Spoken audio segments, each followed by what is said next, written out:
A cold wind sweeps across a shattered battlefield as a column of German tanks grinds forward, their crews confident behind inches of steel. Then, without warning, one shell screams in, and something impossible happens. The armor doesn't just crack.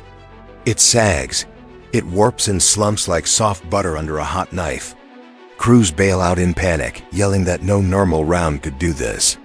On the Allied side, shaken soldiers start whispering the same phrase. This isn't a shell. This is weapon witchcraft. In the final years of World War II, the battlefields of Europe had become steel graveyards. Everywhere from the snowy forests of the Ardennes to the shattered streets of Warsaw, the world was learning a harsh truth. German armor had grown into a monster. The Panther, the Tigers, and the terrifying Tiger, two massive machines of steel, were rolling fortresses that Allied forces struggled to stop. Soldiers began joking darkly that unless they carried a miracle in their pockets, firing at those tanks was a waste of time. By 1943, the German Wehrmacht had perfected a philosophy of armored warfare. Their tanks weren't just vehicles. They were symbols of industrial might. Thick sloped armor, powerful guns, and reliable engines transformed these machines into the terror of every infantryman. Stories spread quickly. British 6-pounders bouncing off the frontal armor of a Tiger. American M4 Shermans firing again and again with little effect. Soviet crews praying their T-34s could get close enough for a side shot. These weren't myths, they were daily realities. Allied soldiers described the experience of firing at a Tiger as throwing stones at a train. Even artillery crews complained that German armor seemed to absorb punishment. If a crew didn't hit the tracks or engine compartments, the tank simply shrugged and kept coming. And yet, in the midst of this frustration, something strange began happening. Reports surfaced about a new shell, something that didn't just penetrate German tanks, but appeared to melt them. A shell that left armor warped, sunken, sagged, as if softened by heat no one could see. At first, commanders dismissed these claims as exaggeration. Soldiers were known to embellish. But then photographs appeared. Twisted hulls, armor edges folded inward like warm wax, jagged metal flowing like liquid. Something was different. Something new had arrived on the battlefield. The year was 1944. The Allies were pushing deeper into Europe, and for the first time, they encountered a weapon that, in the soldiers' own words, felt unnatural. Many refused to call it mere technology. They gave it another name, one whispered in foxholes and passed between nervous hands. To an outsider, the term might seem dramatic, but to the men who saw it firsthand, who watched the Panther's armor behave like softened butter, it wasn't a metaphor. It was the only way they could explain it. How else could a single shell take a beast like the Tiger II, a tank weighing nearly 70 tons, and fold parts of its armor like cloth? The strange thing was that even experts struggled to understand what they were seeing. Ballistics teams examined wrecks and shook their heads. Metallurgists argued. Intelligence officers speculated. Was it heat? Was it pressure? Was it some secret British or American test round? Even today, many people underestimate just how shocking it was to witness armor deform rather than shatter. Traditional anti-tank shells punched holes, leaving clean perforations. But this new shell didn't behave like that. It left chaos-mangled steel dripping at the edges. This is why the story matters. Not because it was mysterious, but because it symbolized a turning point in the war. A moment when technology finally caught up to German steel. The Allies, who had long been on the defensive against the armored might of the Wehrmacht, suddenly had a tool that shifted the balance. To understand how revolutionary this shell was, we must look at the conditions on the ground. The Allies had suffered heavy tank losses throughout 1943 and early 1944. The legendary Sherman tank, for all its mobility, reliability, and numbers, simply wasn't designed to go head-to-head with the big cats of Germany. Sherman crews often relied on maneuvering, numbers, or air support rather than raw firepower. Meanwhile, British forces faced similar issues. Their famous Churchill tanks, while heavily armored, lacked the punch needed to counter the Tigers effectively. Their 6-pounder guns struggled with frontal armor penetration. Even upgraded models had difficulty unless they caught their targets in the side or rear. Soviet forces also shared the problem. The T-34 was a brilliant design, fast, rugged, and deadly at short to medium range, but its 76mm gun struggled against the latest German models. Crews often had to rely on risky tactics, getting close enough to fire at weak points, sometimes within 200 meters. These collective frustrations shaped the Allied mindset. Men who had experienced combat knew the difference between firing a shell and hoping it did something, and firing a shell that guaranteed destruction. When the new shell appeared, even the veterans' men hardened by years of combat were stunned. Many called it the first real answer to German armor, but they had no idea how it worked. They only saw the results.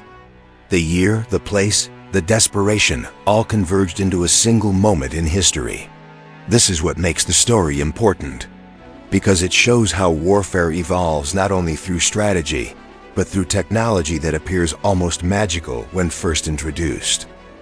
To many modern viewers, the idea of a tank's armor melting like butter sounds like hyperbole. But to the soldiers of 1944, who watched steel behave like soft dough, this was the most accurate phrase they could find. It didn't matter whether the science supported it.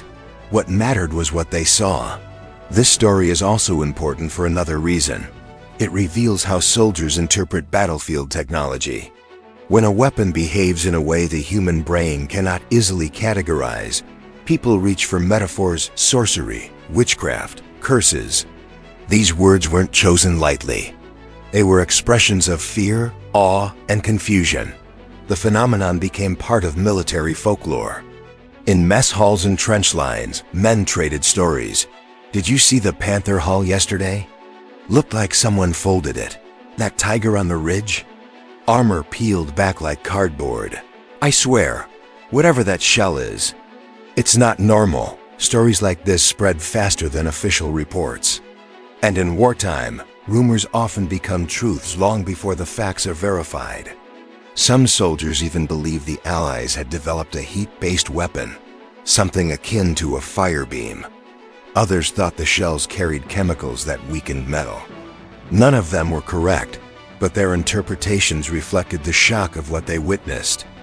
Allied leadership, of course, understood the science better than frontline troops, but even they were impressed.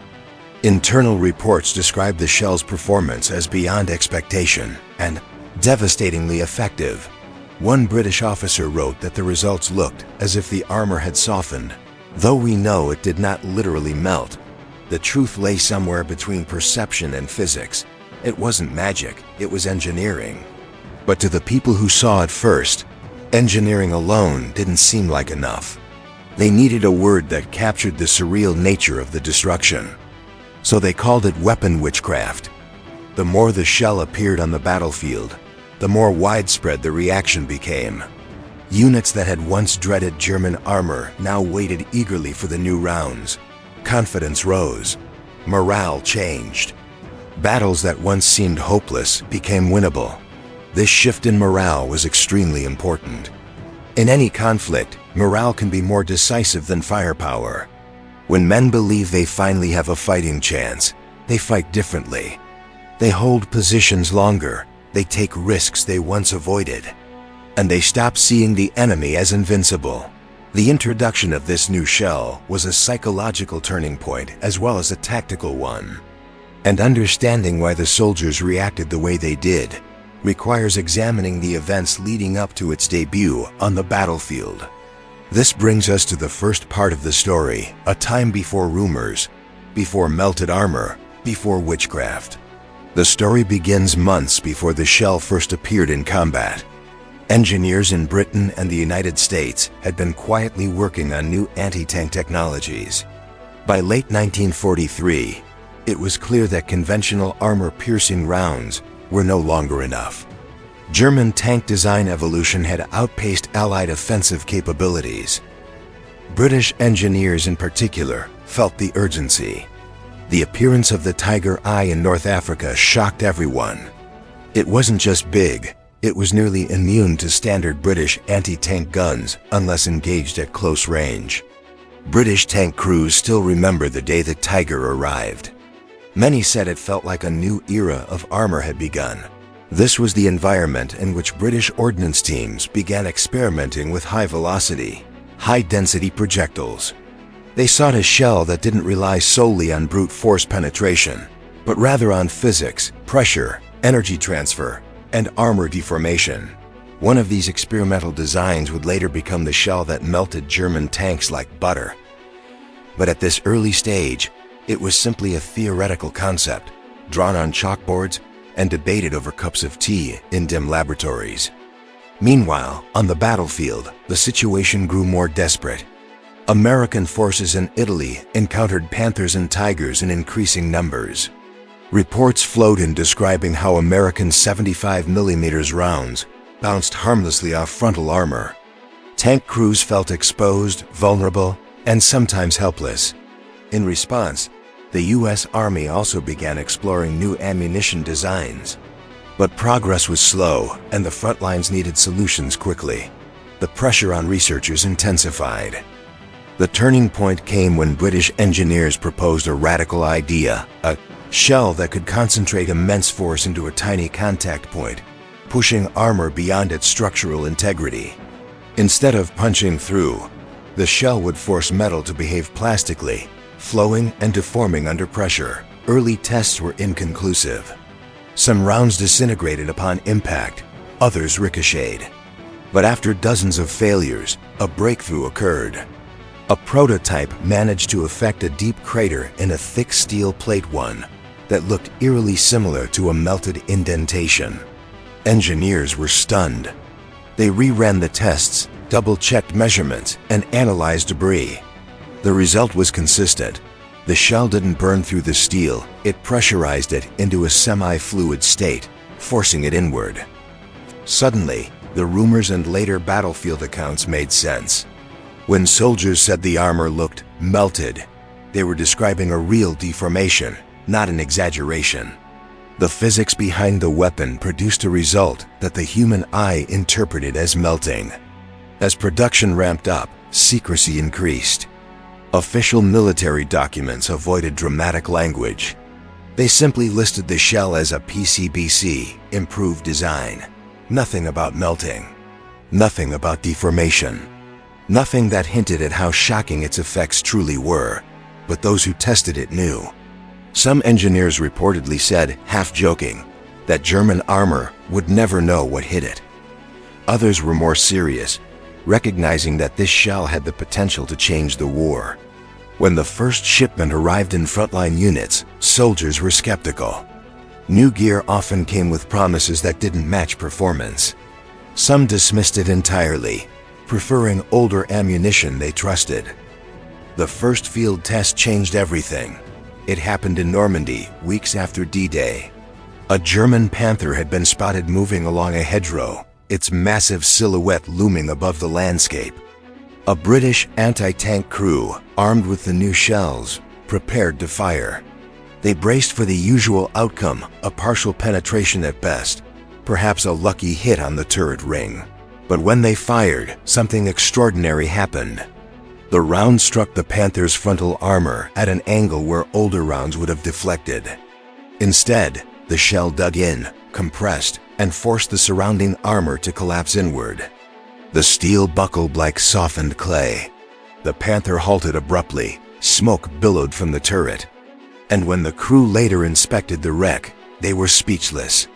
The armor wasn't pierced in the traditional sense. It looked warped, sagged, crushed inward, almost melted. Word of that hit spread across the unit within hours. Soldiers who had once doubted the new ammunition now guarded it like gold. It wasn't long before officers began referring to it as the game changer.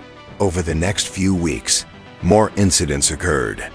Shermans, Churchills, and anti-tank guns all reported similar results.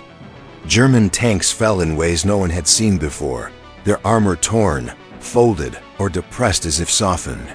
This was when the phrase "melted like butter" first appeared in soldier diaries.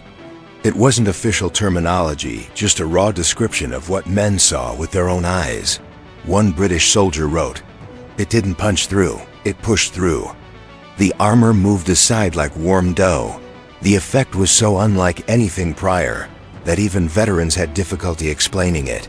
Some believed the shell generated extreme heat. Others thought it caused microfractures that weakened armor."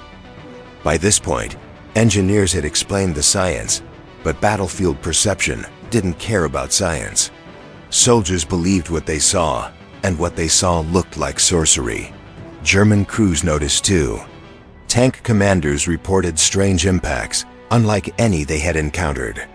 Some noted that their armor plates seemed to bubble inward. Others wrote that a single hit left their tanks unrecognizable.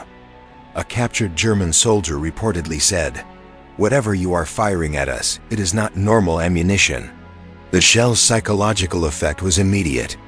German tank crews became more cautious, reluctant to engage unless they had a clear advantage. Allied crews, in contrast, felt empowered for the first time. But the story doesn't end here, because the shell wasn't just a new weapon. It became a symbol on the battlefield. A myth, a whispered legend. The term weapon witchcraft began circulating widely after a devastating engagement in the Falaise Pocket, where several German tanks were destroyed under mysterious circumstances. Their armor looked so distorted that even intelligence officers struggled to describe it. As more units received the shell, similar reports appeared across France, Belgium, and later the German border. Everywhere the shell went, German armor fell and rumors grew. American soldiers, initially unfamiliar with the British nickname, eventually adopted it too. Witchcraft became the unofficial shorthand for the new shell. Even though officers tried to downplay the witchcraft label, it was too late. Once a term sticks on the battlefield, it becomes part of the culture. With each passing day, the shell's legend grew. But legends are only part of the truth. To understand the full story, we must move deeper into the events that followed. Because what happened next was even more astonishing than those first encounters. The shell would prove itself again and again, in battles where the odds seemed impossible. And soon, German forces would come face to face with a weapon they neither expected nor understood. One that seemed to defy everything they knew about armor. This is where the real story begins. The story of how a single shell reshaped the battlefield, and why soldiers would forever remember it as the weapon that melted tanks like butter. 61. As the new shell spread across frontline units, its reputation began evolving from mere battlefield chatter into something deeper, almost mythological. In every new sector where it appeared, the same pattern repeated. Skepticism, first use, shock, and then whispered stories passed through campfires and trenches. The British 21st Army Group reported the earliest consistent results. Their encounters with German armor were frequent and intense, especially in the complex terrain of Normandy, where hedgerows forced close-range engagements. In such battles, penetration capability mattered more than ever, and this new shell performed beyond expectations. Meanwhile, American units advancing from Saint-Lô to Paris began receiving their own shipments. Because the U.S. Army operated large numbers of Sherman tanks, which had long struggled against German heavy armor, the introduction of the shell marked a dramatic shift in confidence. For many Sherman crews, this was their first chance to challenge Panthers frontally rather than relying solely on flanking maneuvers. One of the earliest detailed U.S. reports came from a tank destroyer battalion near Mortagne. A German counterattack attempted to break through American lines using a spearhead of Panthers supported by infantry. The Americans, positioned on a hill, had only seconds to respond. A crewman later wrote, "We fired expecting the usual, maybe a hit that scares them, maybe bounces off. But the shot landed and the armor folded. I don't mean shattered, I mean folded inward. Like someone pressed it with a giant thumb." The description was strange yet consistent with earlier accounts from British units. The armor didn't behave as normal steel should under impact. This reinforced the belief among soldiers that something extraordinary was happening. German reports from Mortain reflected similar confusion. Surviving crew members claimed that tanks were struck by rounds that changed the metal or softened the hull. None of them believed heat was involved. They couldn't understand what force could deform steel so dramatically in a fraction of a second. What they did know, however, was that their confidence in frontal armor, their greatest advantage, was suddenly compromised. And in tank warfare, psychological shifts often mattered as much as mechanical ones. A few days later, another incident occurred near the village of Trun during the closing of the Falaise Pocket. Allied forces surrounded the retreating German army, and desperate tank battles erupted across narrow country roads. Among the destroyed armor were several Panthers with deformations so bizarre that Allied officers initially suspected demolition charges had gone off inside the hulls. Inspection proved otherwise. The impacts came from the outside, and the armor had flowed inward, not outward. The pattern was unmistakable. The new shells were being used to devastating effect. As news spread, engineers were sent to examine the wrecks. Their reports confirmed the battlefield observations. Explosive force was not the primary factor. Instead, the incredible velocity and energy concentration at the point of impact pushed the armor beyond its elastic limit, making it behave like something between solid and liquid for an instant. Of course, soldiers didn't use technical terms like elastic limits or adiabatic flow. They just saw melted armor, and that image stuck with them. Meanwhile, behind the front lines, British intelligence analysts became increasingly interested in how the Germans were reacting. They intercepted several communications from German tank units, suggesting confusion and fear regarding the strange impacts. Some commanders speculated that the Allies had developed a new type of shaped charge. Others believed it might be an experimental sabot round. None of them guessed the correct explanation. And crucially, none of them understood how widespread the new ammunition was becoming. One German officer complained in a field report, "Our tanks are no longer secure from frontal attack. The enemy has acquired a new shell that behaves unpredictably. Hits cause armor to fail in unnatural ways." The term unnatural found its way into many such reports. German crews had been trained to trust their armor. They were taught that the frontal plate of a Panther or Tiger rendered them nearly invincible from standard Allied guns. The discovery that even their proudest machines could be defeated with a single hit destabilized their confidence. In contrast, Allied morale soared. The new shell provided something even more important than firepower. It provided hope. For months, soldiers had watched friends and comrades fall in hopeless engagements against German armor. Now they finally had a weapon worthy of the challenge. As the Allies pushed deeper into France, they encountered increasing numbers of German tanks. The Wehrmacht had rushed reinforcements from across Europe to halt the Allied advance. This created more opportunities for the new shell to prove itself, and prove itself it did. During the fighting around the city of Caen, British Sherman Fireflies, armed with the powerful 17-pounder gun, began using the new ammunition. The combination was lethal. Suddenly, even the feared WWII tanks found themselves vulnerable at ranges once considered safe. A Canadian officer wrote about one such engagement. The shot hit the Tiger just above the glacis. The armor didn't simply crack, it bent. "I've never seen steel behave like that." The tank crew bailed out immediately, shouting that their armor had turned to mud. The Canadian units adopted the Witchcraft nickname quickly. They had a dark sense of humor about the battlefield, often joking that if they couldn't beat German armor with prayer, at least they could beat it with magic.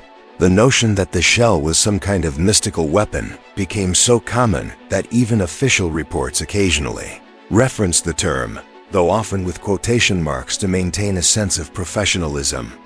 Meanwhile, American tank destroyer crews found the shell particularly effective. The M18 Hellcat, lightly armored but fast, relied on hit-and-run tactics. With the new ammunition, Hellcats could engage Panthers frontally at closer ranges, giving them far more tactical flexibility. One Hellcat crew reported taking out 3 Panthers in a single engagement using the improved shells. Their commander described the impacts as armor collapsing inward like a deflated lung. The descriptions grew increasingly surreal. Soldiers reached for metaphors that made sense within the chaos of war. One compared the effect to pressing a poker into wet clay. Another said it looked like a steel candle collapsing. In truth, these metaphors weren't far off. The physics behind the shell caused steel to behave in ways normally seen only under extreme heat or pressure conditions, impossible to observe with the naked eye. What soldiers saw was the end result, not the moment of transformation. As the Allies moved toward Belgium, the legend continued to grow. In forested villages and open farmlands, wrecked German tanks lay scattered like massive metallic sculptures, each one scarred by impacts that looked more like artwork than warfare. By September 1944, the new shell had established a reputation so strong that tank crews often loaded it as their first-round option. Even when facing lighter armor, they preferred the reliability of the improved design. German engineers, meanwhile, struggled to understand what they were facing. After examining several wrecks, they concluded that the Allies had significantly increased projectile velocity. This wasn't entirely wrong, but it also wasn't the full story. What puzzled them most was the armor deformation. It didn't resemble typical penetration effects. Some German metallurgists suggested that the armor quality had deteriorated due to war shortages, but this explanation fell apart when they examined older tanks struck by the shell. The results were identical. The German high command realized they were facing a new threat, but by then it was too late. Production delays, fuel shortages, and constant Allied bombing made it impossible to implement major design changes. The best they could do was strengthen tactical training.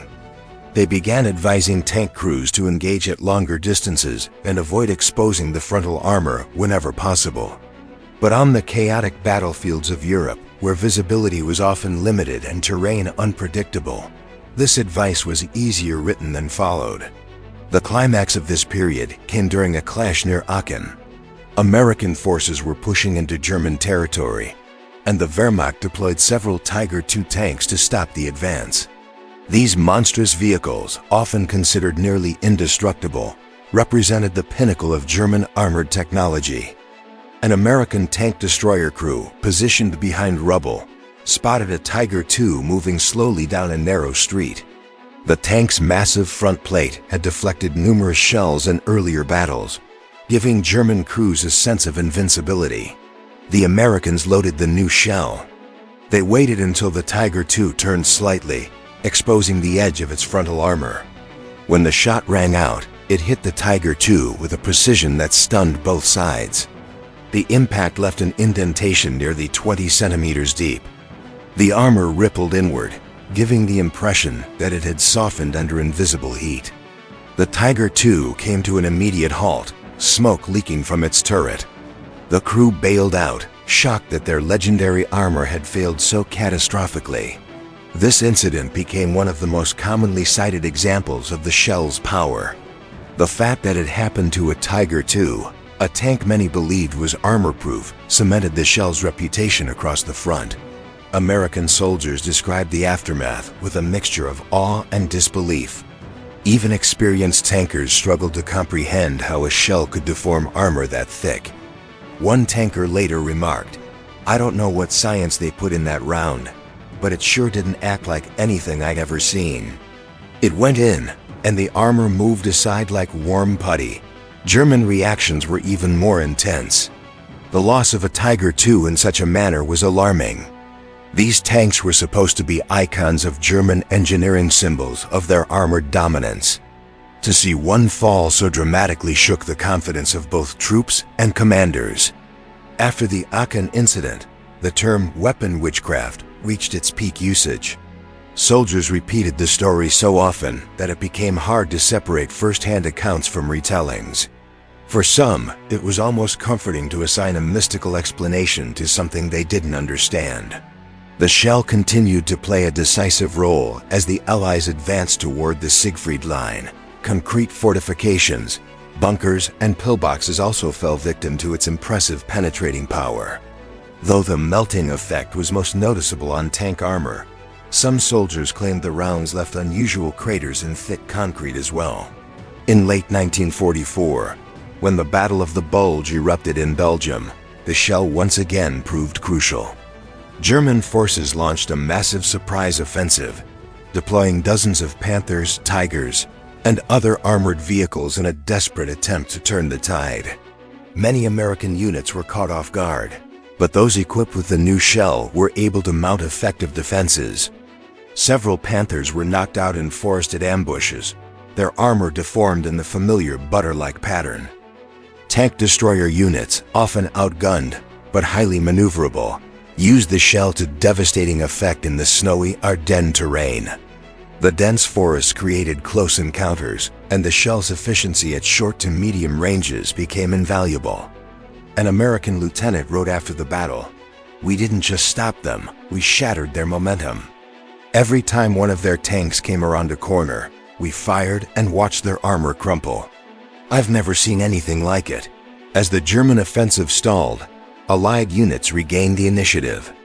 The shell played a quiet but powerful role in ensuring German armor failed to achieve breakthroughs. Even as winter deepened and conditions worsened, Allied crews trusted the shell implicitly. They had seen what it could do. They had witnessed armor real, hardened steel behaving like butter under a knife. German tank crews, meanwhile, approached engagements with far more caution than before. Reports indicated that some Panther and Tiger commanders refused to engage Shermans unless they had numerical superiority or clear terrain advantages. The shell had achieved something more profound than destruction. It had disrupted German confidence, a powerful, intangible force in warfare. As 1945 approached, the Wehrmacht was retreating across a crumbling front, and everywhere they left behind destroyed tanks, the marks of the shell were unmistakable: warped armor, folded plates, and impacts that defied easy explanation. Engineers collected data from dozens of wrecks, refining their understanding of the shell's performance. Every new battlefield provided more examples of the strange deformation effect that soldiers had come to describe as melting.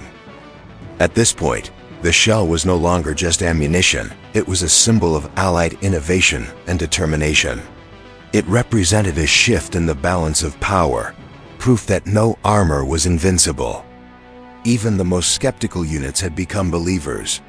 Some tank crews even carried small pieces of melted armor as trophies or lucky charms, joking that they held a piece of witchcraft steel. By March 1945, as the Allies crossed the Rhine and moved deeper into Germany, the shell's reputation was absolute. Soldiers no longer questioned its power. They relied on it the same way earlier generations had relied on their rifles. The legend had grown so large that new recruits sometimes asked if the shell was based on secret Allied science projects or captured German technology. Veterans would laugh and say, "It doesn't matter where it came from, it works." But of course, the true story was more complex. The shell wasn't born from magic, it was the product of engineering brilliance, trial and error, and the relentless push for innovation in the face of overwhelming odds. Yet the soldiers' interpretation was understandable. The battlefield was a place where fear, adrenaline, and incomplete information shaped perceptions. When something defied expectations, the human mind reached for extraordinary explanations. And that brings us to the next phase of the story, the moment when the shell would face its greatest test, in a battle that would become its most iconic demonstration of power. This moment would come not in France or Belgium, but on German soil itself. And it would involve a confrontation so dramatic that soldiers on both sides would speak of it for the rest of their lives. The stage was set. The armies were closing in. And German tank crews, once confident in their armor, were about to realize that their greatest strength had become their greatest vulnerability. As Allied forces closed on the industrial heart of Germany, they encountered increasingly desperate resistance. The Wehrmacht deployed its remaining Panthers, Tigers, and assault guns in defensive positions, hoping to delay the inevitable. but the shell's reputation preceded it. Many German units had already heard rumors of an Allied weapon that melted armor. They dismissed some accounts as exaggeration, but the fear lingered. On the Allied side, tank crews loaded the new ammunition with almost ceremonial care. They knew they were carrying the weapon that had changed the war, and they sensed that the coming battles would become defining moments. In one American armored division, a commander addressed his crews before advancing into Germany. "We've got the tool we need. Use it well. Stay sharp. And remember, they're more afraid of us now than we are of them." It was a powerful statement, and it was true. The psychological advantage had shifted completely. As the Allies pushed toward the city of Cologne, everyone knew that the final major armored clashes of the war were approaching. And with them, the shell would reach the height of its destructive legend. The events that unfolded in Cologne would become the centerpiece of the shell's history, the battle where the term weapon witchcraft would forever be etched into wartime memory. But before diving into that legendary confrontation, the story must shift to the soldiers themselves, the men who loaded, fired, and witnessed the shell's incredible effects firsthand. Because their accounts form the emotional heart of this narrative, the human voices behind the weapon that melted German tanks like butter. By early 1945, the air across Germany carried a heavy sense of inevitability. Cities lay in ruins, roads were clogged with retreating columns, and the once mighty Wehrmacht was now fighting a desperate, collapsing defense. Yet even in these final months, one battlefield still held immense symbolic weight: the streets of Cologne. This city, industrial, fortified, and fiercely defended, served as a gateway to the German heartland.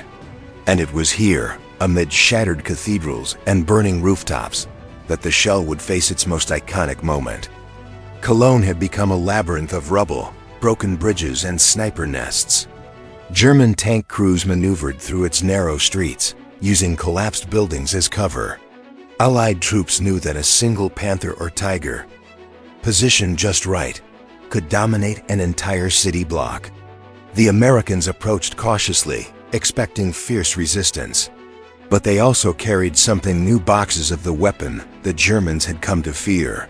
In the early hours of March 6, 1945, American reconnaissance spotted a German Panther tank lurking near the ruins of the Cologne Cathedral.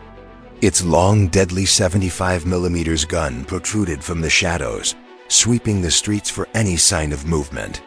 The Panther's crew believed they held a perfect ambush position, using the ancient stone structure as both cover and intimidation. What they didn't know was that a single American Sherman, 3rd Armored Division tank, was creeping forward among the rubble, searching for the same enemy. Despite the Sherman's reputation as an underdog, its crew carried a quiet confidence. They had been issued the new shells just days earlier, and they had seen what they could do. The Panther struck first. A muzzle flash erupted from beneath the cathedral's shadow, and a German round streaked across the ruined street. It slammed into a friendly Sherman further down the road, knocking it out instantly. Smoke rose from the burning wreck. The American crew inside the surviving Sherman felt the shockwave and knew the Panther was hunting. For a moment, the American tank sat motionless. The crew whispered among themselves, trying to determine the Panther's exact position. The gunner scanned the street through smoke and dust. Then he spotted it, a dark silhouette framed by the cathedral's shattered arches. The Panther was turning its turret, preparing to fire again. The Sherman commander didn't hesitate. "Load the new round," he ordered. The loader grabbed one of the improved shells, the Witchcraft round, as soldiers now called it, and slammed it into the breach. The gunner steadied his aim, drawing a bead on the Panther's frontal armor. It was a risky shot. German Panthers were feared precisely because of their almost impenetrable sloping plate. The gunner exhaled slowly, steadied his hands, and squeezed the trigger. The shell roared downrange. For a split second, the street was silent. Then came the impact. The round struck the Panther squarely on the glacis plate, an area that older ammunition often failed to penetrate. But this time, the result was unlike anything witnessed before. The armor didn't simply break. It collapsed inward. The metal folded, warped, and sank like softened clay under a hammer. The Panther shuddered violently. Its massive hull trembled. Smoke burst from the seams of its turret. The German crew never had a chance to fire a second shot. To the American soldiers watching from nearby positions, the sight was unforgettable. The Panther's armor, once the pride of German engineering, looked as though a giant hand had crushed it. Flames flickered from the wound carved into its front. The tank sat still, defeated not by superior numbers or flanking, but by a single devastating impact. When the Panther finally stopped moving, American infantry cautiously approached. They expected jagged holes or fractures typical of anti-tank penetrations. What they found instead made them freeze in place. The armor looked melted, bent, flowing inward like metal that had softened under intense heat. One soldier ran his glove along the crater, whispering that it felt wrong, as if the steel had been alive and forced to yield.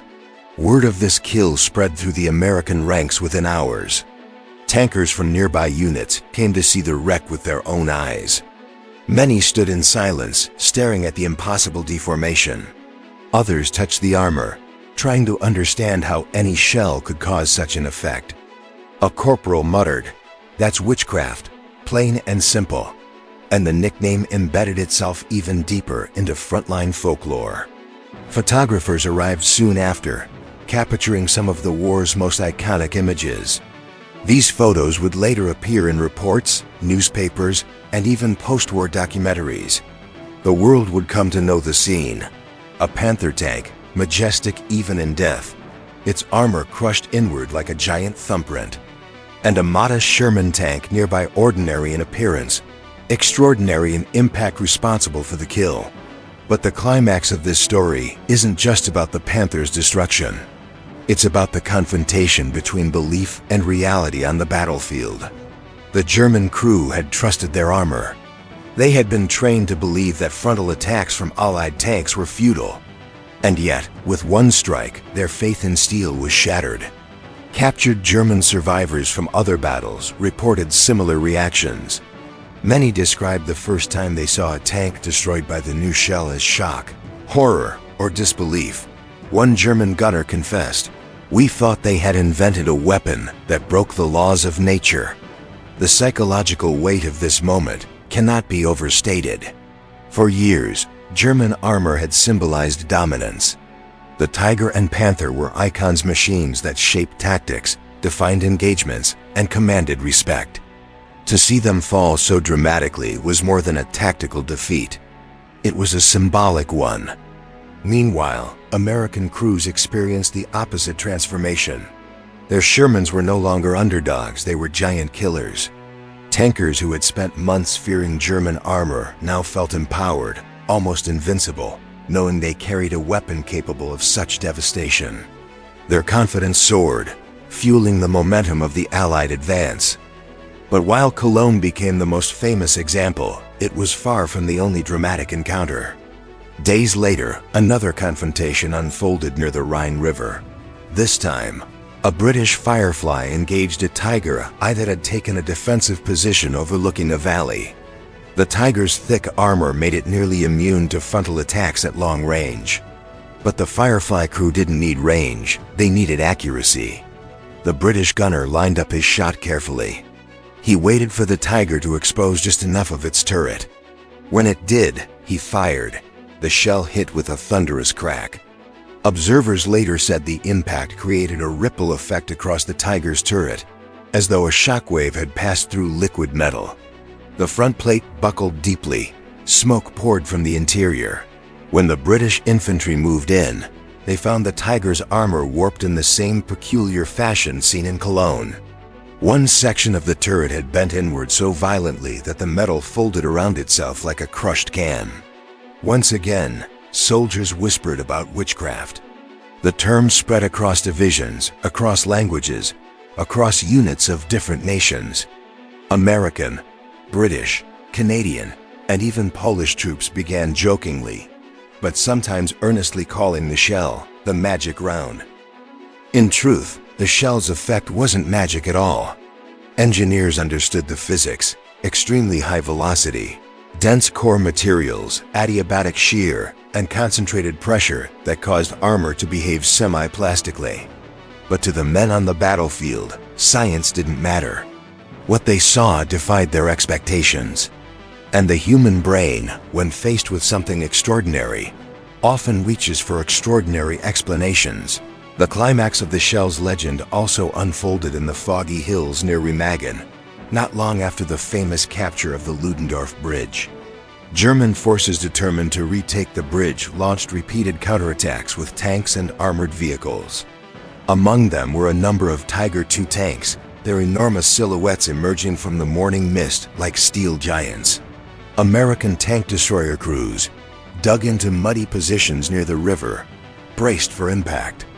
The Tiger IIs were far stronger than anything they had faced. At long range, the German guns could easily tear through American armor. But the Americans had no choice; they had to hold the line. The first Tiger II crept forward, its heavy treads grinding over broken asphalt. The American gunners loaded the Witchcraft shell. They tracked the massive tank as it advanced, the gunner whispering that he had only one shot before they needed to reposition. He fired. The shell streaked across the valley, striking the Tiger II directly on the lower glacis. What happened next became the subject of postwar analysis. The armor didn't merely crack, it bulged.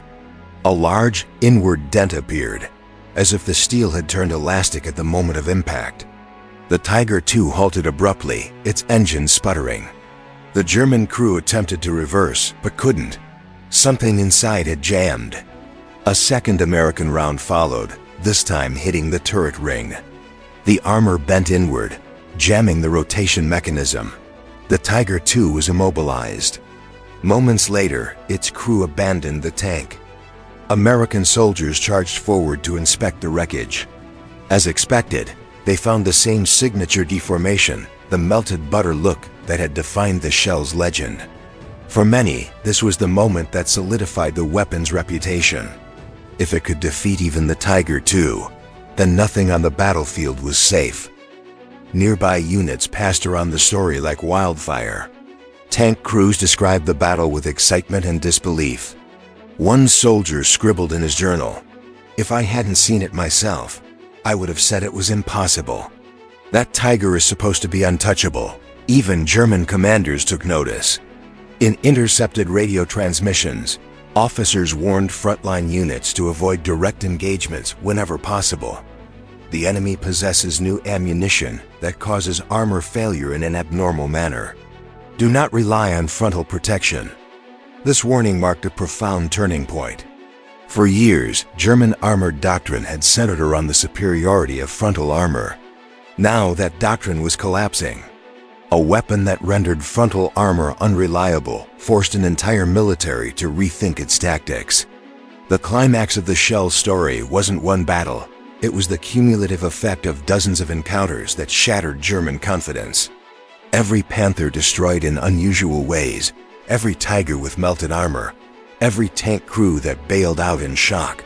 These moments built a legend stronger than any single engagement.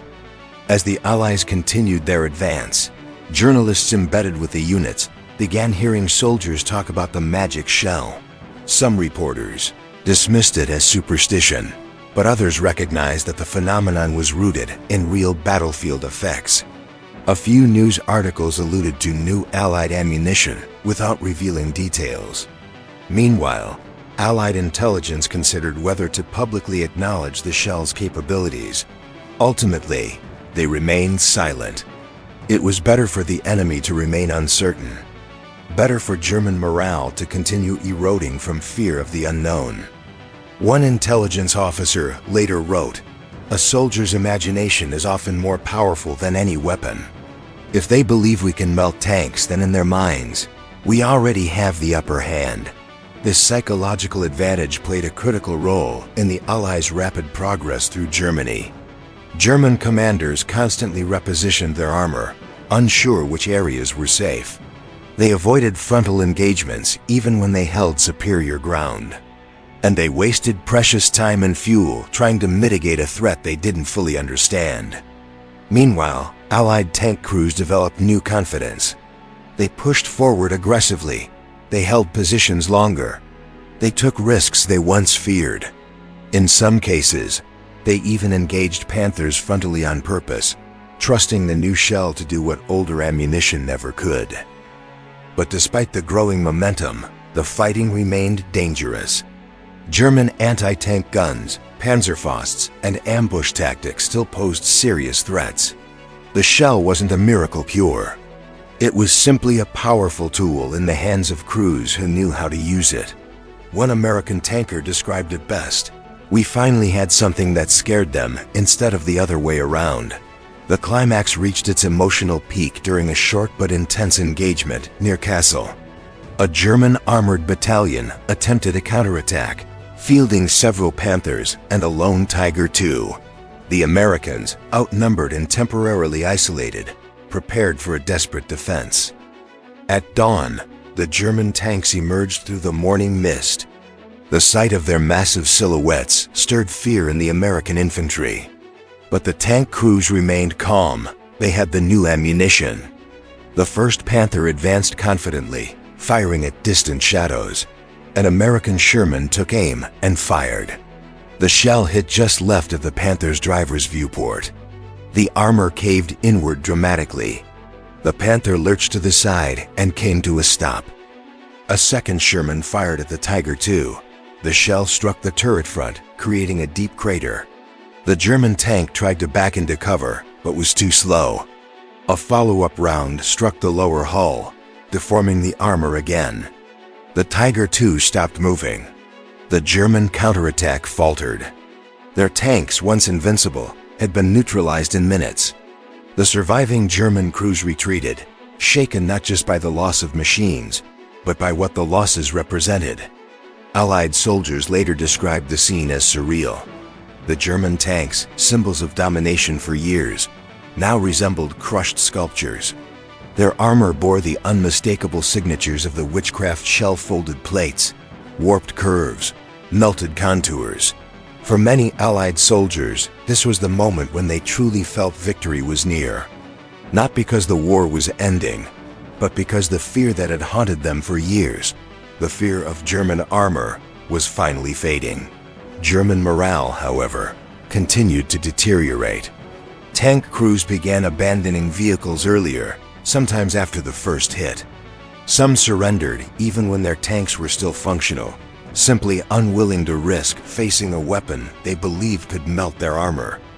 The psychological shift was so profound that one Allied officer remarked, "We didn't just break their tanks, we broke their faith in their tanks." 180. This loss of faith proved decisive. It accelerated German defeat in several engagements, contributing significantly to the collapse of their armored doctrine. The war, of course, was determined by countless factors, but the shell played a symbolic role that echoed across every battlefield where it appeared. By April 1945, the legend was complete. Soldiers across multiple armies spoke of the shell with equal parts awe and humor. Some carved symbols onto the casings. Others joked that wizards must have designed it. But beneath the jokes was real respect for the weapon's power. In the final weeks of the war, the shell continued to appear in scattered engagements. Even as German forces dwindled, their remaining tanks fell victim to the same bizarre melting patterns. Each battle added another layer to the legend. One of the last recorded uses came during the advance into Bavaria, where American troops knocked out a Panther near a mountain village. The Panther's hull had been warped so severely that the right side collapsed onto the suspension. Villagers later described it as looking as if the tank had been pressed sideways by a giant hand. By this point, even German civilians had heard rumors of the weapon. Some believed it was a flame-based projectile. Others thought it used chemicals to weaken metal. The war was ending, but myths continued to grow. When the Allied forces finally reached the outskirts of Munich, the last remnants of German armor attempted to delay their advance.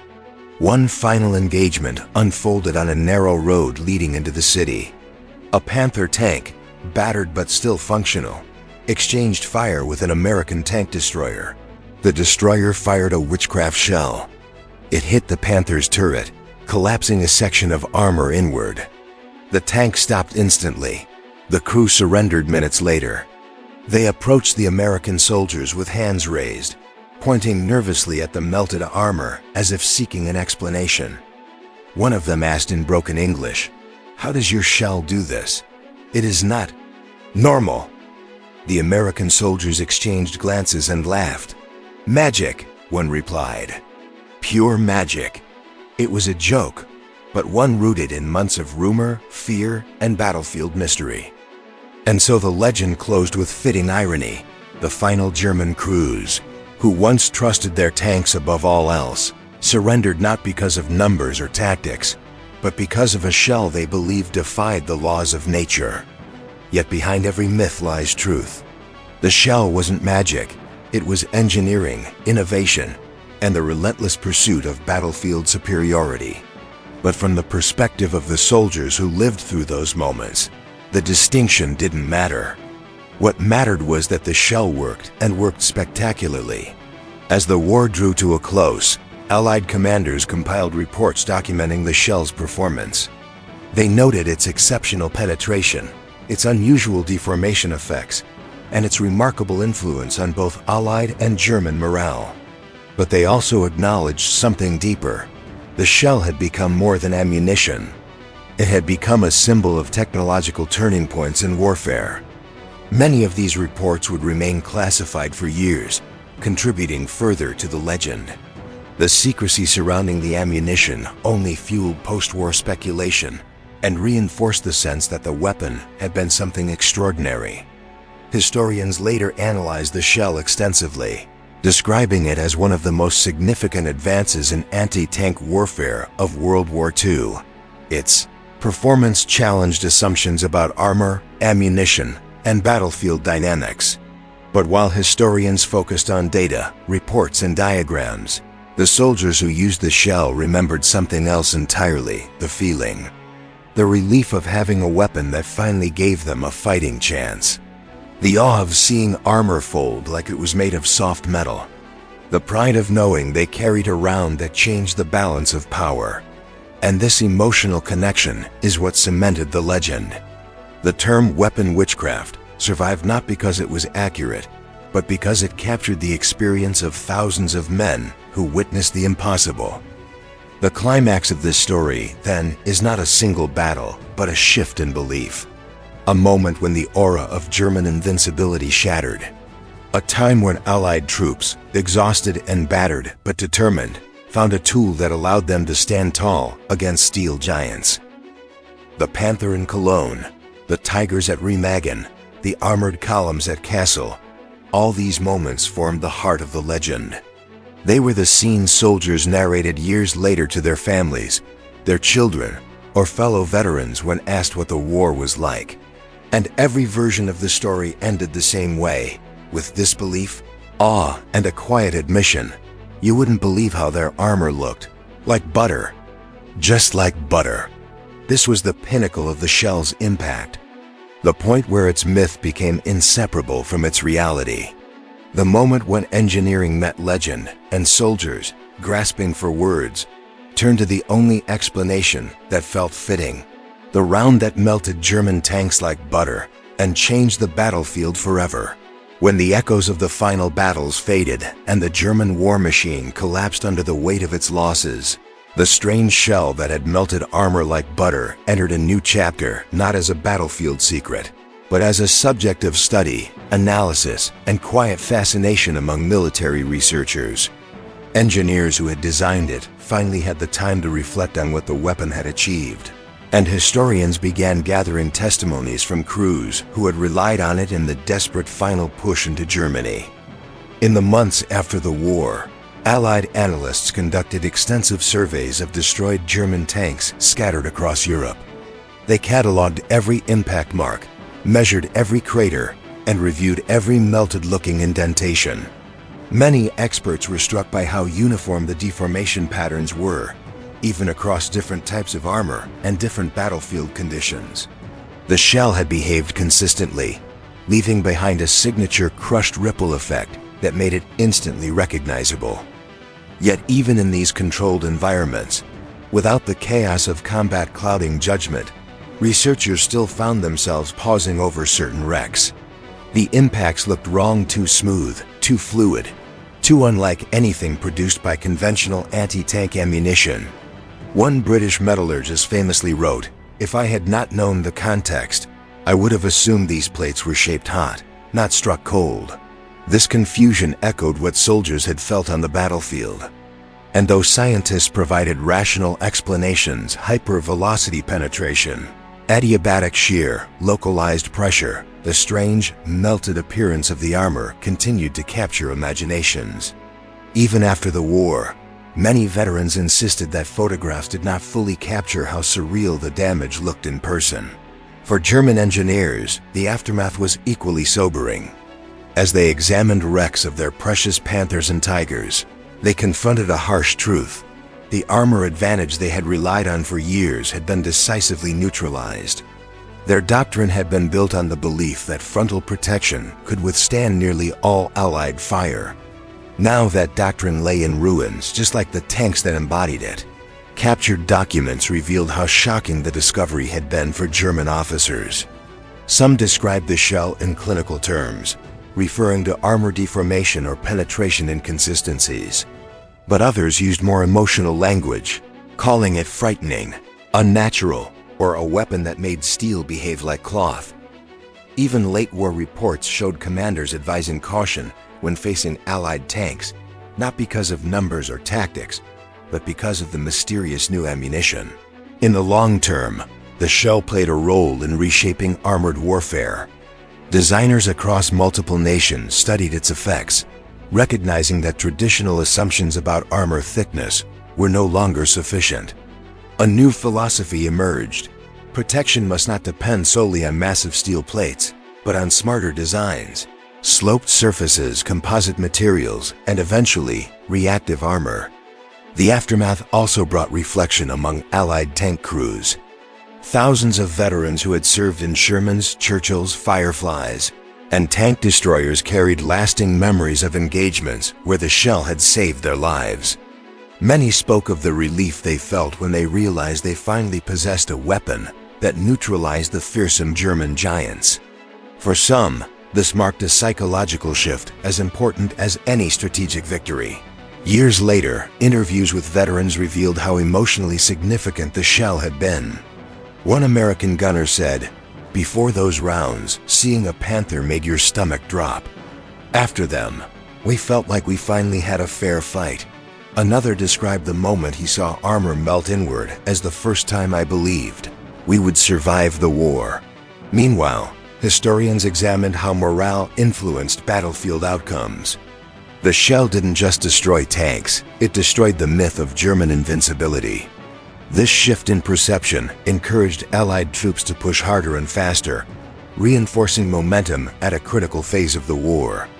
The collapse of German morale, especially among armored units, accelerated because their most trusted advantage had been undermined. As decades passed, the weapon transitioned from rumor to legend. Military documentaries highlighted it as one of the mysterious turning points of the late war. Modelers, researchers, and museums featured the melted armor plates as curiosities that blended physics with battlefield mythology. Even casual enthusiasts recognized the famous photographs from Cologne and other battlefields. But the legend grew not because the shell was the most powerful weapon of the war, but because of how it felt to the soldiers who used it. There was something profoundly human about the way they described it, mixing awe, gratitude, and superstition. In their stories, science and emotion intertwined in a way that textbooks could never replicate. For many surviving German veterans, the experience left a different kind of impression. Some expressed admiration for the engineering behind the shell, while others still confessed a lingering unease from the first time they saw armor collapse inward instead of cracking outward. One former Panther commander said in a post-war interview, "When I saw what it did to steel, I knew the war was over. Economically and strategically, the shell's success demonstrated something critical about industrial warfare. Innovation can overturn an entire battlefield doctrine almost overnight. Heavy armor, once the centerpiece of German strategy, was no longer enough. This realization guided future tank design around the world and played a foundational role in the next generation of armored vehicles. In many ways, the aftermath of the Witchcraft shell mirrored the broader aftermath of World War II itself. Old ideas were shattered, new realities emerged. Nations rebuilt their militaries based on lessons learned at immense cost. And soldiers returned home with memories that would shape their understanding of war for the rest of their lives. The armor fragments recovered from Cologne, Remagen, and the Ardennes became artifacts, silent reminders of a moment when technology leapt forward faster than belief could keep up. To museum visitors, these fragments look like curiosities. To the men who saw them being created in real time, they were life-changing. Over time, historians came to appreciate the deeper significance of the shell, not just as a technological achievement, but as an example of how perception shapes warfare. A weapon's physical effects matter, but so does its psychological presence. In this case, the shell earned a reputation far larger than the sum of its engineering. Modern tank crews sometimes study the shell as part of historical training. Many are surprised to learn how emotional frontline reactions were. But their instructors remind them that soldiers fight not only with weapons, but with beliefs about their own capabilities and those of their enemies. And perhaps that is the true legacy of the shell. It turned fear into confidence for one side, and confidence into fear for the other. Such shifts, though invisible on a map, can determine the outcome of a battle just as decisively as tanks or aircraft. As the decades rolled forward, the term weapon witchcraft faded into the realm of dramatic battlefield slang. But it never fully disappeared. Military historians still use it when describing the psychological shock that accompanied the shell's introduction. Veterans still mention it in reunions, smiling at the memory of how magical it once seemed. Standing today before a melted Panther glacis plate displayed in a museum, a visitor might struggle to imagine the fear, awe, and confusion that surrounded its creation. But that plate bears silent testimony to a remarkable moment in history, a moment when technology advanced so quickly that ordinary soldiers could only describe it in extraordinary terms. In the end, the shell's story is not only about destruction, but about transformation. It transformed metal. It transformed morale. It transformed the balance of power. And it transformed the memories of the men who fought with and against it. Its aftermath endures today, not because it was mystical, but because it felt mystical to the people who relied on it. And in the fog of war, perception can be as powerful as reality. With the war behind them, veterans carried the memory of the melted armor into civilian life. Some told their family stories of the magical shell. Others avoided discussing the war entirely. But all of them, whether American, British, Canadian, or German, had been touched by a weapon that pushed the limits of what they believed possible. Thus, the aftermath of the shell is a blend of history and memory, a testament not only to engineering, but to the human experience of witnessing something that borders on unbelievable. And through that experience, the legend of weapon witchcraft was born, endured, and ultimately preserved. In the end, the shell that melted German tanks like butter became more than an engineering breakthrough. It became a symbol of a turning tide. On battlefields where steel giants once dominated the horizon, this round restored balance, confidence, and hope to soldiers who had long fought against impossible odds. It proved that even the most feared armor could fall, and that innovation could rewrite the rules of war in an instant. Veterans would later say that the shell arrived at the perfect moment, when Allied forces needed a decisive psychological shift as much as they needed a tactical advantage. It wasn't just about destroying tanks. It was about destroying the myth of invincibility that had followed German armor since the early years of the war. For many, seeing that first melted plate was the moment they believed victory was truly within reach. History often remembers battles, generals, and strategies, but rarely the small pieces of technology that quietly shaped the outcome. This shell was one of those rare exceptions, a weapon that changed not only the battlefield, but the mindset of the men who fought upon it.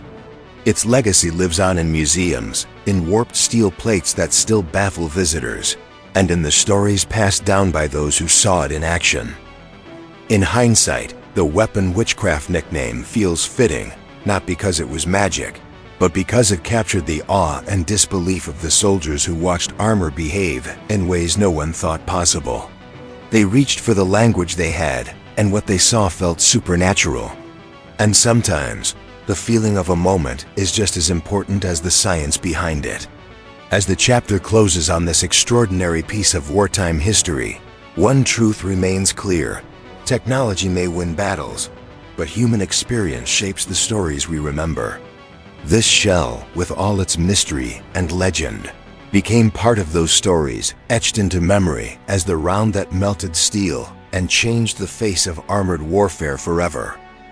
If you enjoyed this story, don't forget to subscribe for more incredible wartime history stories of innovation, courage, and the moments that changed the world one battlefield at a time. Thanks for watching, and stay tuned for the next chapter in history's untold secrets.